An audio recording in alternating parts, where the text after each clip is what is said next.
El año pasado, en el contexto de otro escándalo, que fue aquel viaje de Martín Insaurralde a la costa española con el ya famoso yate El Bandido, surgió por primera vez en la prensa el nombre de Elías Pichirilo. Nadie sabía quién era. ¿Y por qué aparece el nombre de Pichirilo? Por un viaje también en barco, el alquiler de un barco que se llama Bolt. Es un barco que él alquiló en $1,500,000 para navegar una semana con Jessica Sirio alrededor de Ibiza. Lo estamos viendo ahí, el barco alquilado por Pichirilo, que gastó, además del alquiler, $700,000 en vivir arriba del barco con un grupo de amigos y con quien en ese momento empezaba a ser su novia, que era Sirio. Tiempo después también se hizo notorio por algunos gestos de opulencia o de despilfarro, como haber invitado a Sirio a viajar por la costa de California y en Carmel, compartir una comida a la noche, cocinada por un chef que trajeron específicamente desde Francia. Esta vez el precio fue menor que el del barco, $500,000 cobró el chef para ir a cocinarles esa noche en Carmel. En determinado momento empezó a llamar mucha la atención el dispendio y se hablaba de que Pichirilo era el rey del blue, del dólar paralelo.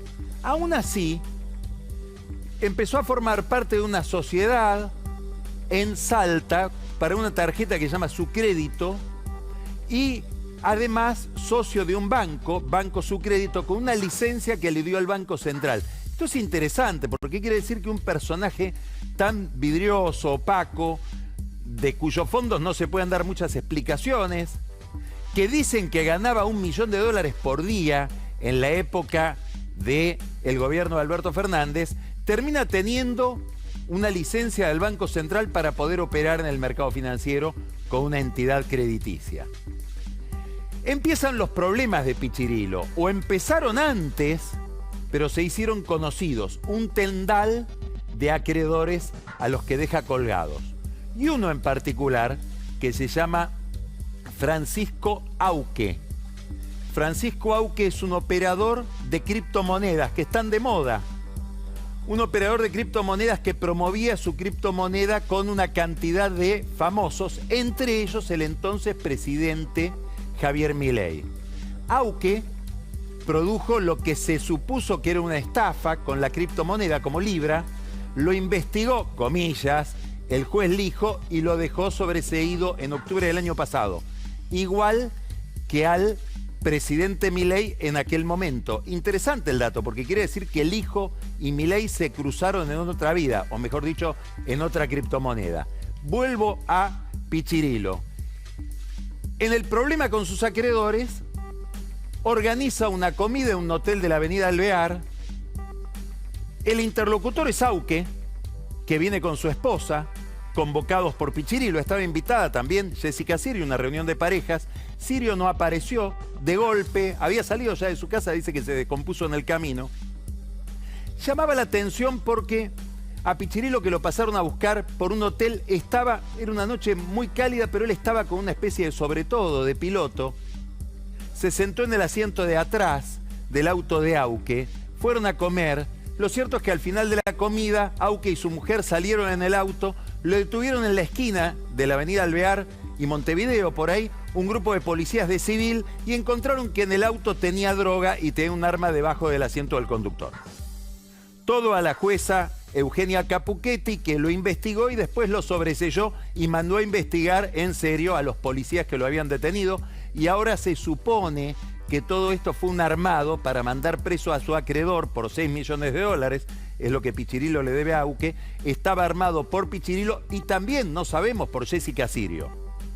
En todo este episodio, en toda esta historia que termina en una especie de separación entre Pichirilo y Jessica Sirio, Jessica aparentemente se queda con una casa de $2,000,000 en Nordelta.